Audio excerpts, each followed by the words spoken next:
I wanted to get in a few more thoughts on men and intimacy, not as another part of my series on the same subject recently posted, but as a follow-up of sorts. You see, I spent the better part of that series debunking so-called common knowledge about women and their capacity for intimacy, as well as using Dr. Bill Cloak as a foil in the discussion of how the mental health industry's ignorance on the subject matches the blue pill masses. The whole point being that there's little to nothing in the way we socialize women that is conducive to intimacy. It's just the opposite. And we tend to credit women, as we do in so many other ways, with just being born with largely good human qualities. Sugar and spice and everything nice, we think, which is to say that our vision of women is about as realistic as a children's rhyme. What I didn't address in the other two talks on this was what remains when you strip away the misandry, the mindless gynocentrism that pervades the blue pill world's understanding of men and intimacy. That said, this talk may have a lower view count than some of the others I post here. In general, it's been my experience that men are more comfortable with calling bullshit on lies about them than they are on hearing the positive truths that are so commonly overlooked. Men aren't the most attentive of audiences when we discuss their gentle, nurturing ways. They don't dwell long on the reality that they are far more supportive and loving toward women and toward the societies they live in than women and society are toward them. The opposite is true of women. There's a massive financial market in gushing over women's supposed heroics, a la Bill Cloak. We get a celebratory hashtag every time a woman proves she can tie her own shoes as well as a man, even when she botches it and ties them together. We laud single mothers as champions of women's empowerment, even as their progeny fills our prisons and runs wild on the streets. In other words, women thrive on fawning, obsequious adulation, even when it could not be more unearned. Men, on the other hand, couldn't care less about it, even when it's a rarely spoken truth.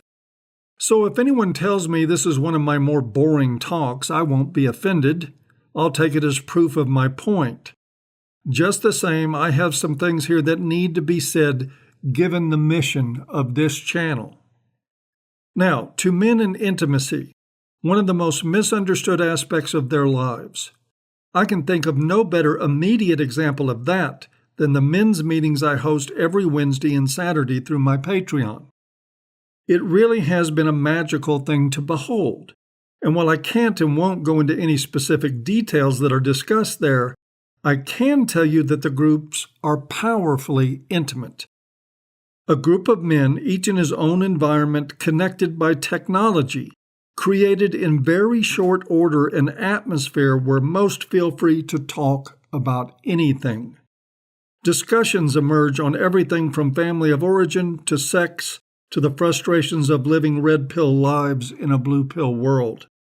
Mind you, while I think most in there would tell you that the experience is therapeutic, this isn't group psychotherapy. It isn't a circle of chairs filled with victims holding boxes of Kleenex moaning about how the world doesn't understand them. It is instead a gathering of strong wills, fearlessly opening themselves to each other, some a little, some a lot. They share things with each other that you would never hear men utter in blue pill circles. There are reasons for this in my thinking. One, and probably least of all, we have all agreed to Las Vegas rules. What is said in these groups stays in those groups. Two, and much more importantly, the men involved instinctively and without instruction operated from the beginning with a very simple mindset. No shaming, no judgment, no finger pointing. And three is the combination of 1 and 2. Where there is trust and an atmosphere free of judgment, you will have men who embrace a brand of intimacy far superior to the illusory kind common to romantic love between men and women and to the equally illusory version imagined by the mental health industry. And it's a form of intimacy so intense and honest as to be threatening to so-called mental health professionals. I can tell you, with the personal experience of having witnessed, facilitated, and co-facilitated thousands of groups in traditional mental health settings, that the intimacy displayed by these men would have been quickly shut down, even if it had ever emerged, which it would not have. Remember, the traditional mental health field is the realm of people like Bill Cloak, men and women out to appeal to women and women only. Men speaking in the ways they speak in our red pill men's meetings is considered toxic masculinity, mental illness, a problem to be solved, a threat to women to be ameliorated. And to be fair, the Bill Cloaks of the world are just a reflection of the society that produces them. Men speaking honestly, directly, bearing themselves completely and without reservation is something the world claims to want, but the world is lying through its teeth. It is not men who have a problem with intimacy, it is the world that has a problem with intimacy from men. No matter what any of these mental health hucksters say, no matter how much women prattle on about how they love sensitive men, the exact opposite is true. Men know, directly from the School of Hard Knocks, that true vulnerability is a target painted directly over their hearts, a target that daggers from several directions will find. Men know this because men aren't stupid. And so, in the company of the world as it is, men have learned to keep their mouths shut. And for this, they are labeled derisively with macho bravado, guy code, and other forms of bullshit. The world tells men to keep their mouths shut and then shames them when they do it. Men do put on a muzzle, but the moment that they can be convinced that their true selves are safe to be exposed, they yank the son of a bitch off. A fact that passes right over the clueless, pointed little heads of most every mental health professional I ever met. So, they keep setting up the catch-22 for men, and men, for the most part, keep being smart enough not to get trapped in it. What strikes me so profoundly about these gatherings of men is that they operate in the same way I've known men to operate in friendships my whole life. Men's friendships, when they don't fuck them up over women or money, operate by the same rules. There's that same ease with each other, the same lack of judgment, and the same acceptance, the same intimacy. And it is an intimacy that often transcends the need for words. I've said it before and I'll say it again. 2 men in a bass boat can pass 10 hours together without saying 10 words, where they pass each other more bait than information, and experience 10 times more intimacy than they ever will sitting and listening to a woman endlessly bare her soul.